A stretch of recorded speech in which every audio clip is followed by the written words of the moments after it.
25 रोजी दुपारी अंदाजे 13:30 वाजेच्या दरम्यान गुप्त बातमीदारामार्फत बातमी मिळाली की सिल्वर रंगाची एर्टिगा कारमध्ये 2 इसम मलकापूर ते बुलढाणा रोडवरून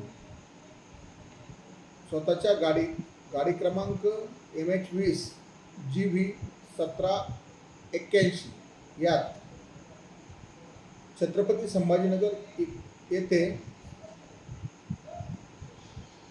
भरपूर प्रमाणात नगद रोकड घेऊन जात असल्याबाबतची गुप्त माहिती मिळाल्यानंतर मी व माझ्या स्टाफसह आम्ही बोदवड नाका या ठिकाणी नाकाबंदी आयोजन केले। त्या दरम्यान सदरची गाडी मिळून आली। त्यात 2 संशयित इसम मिळून आले। संशयित इसमांकडे विचारणा केली असता गाडीत कॅश असल्याबाबतची खात्री पटली।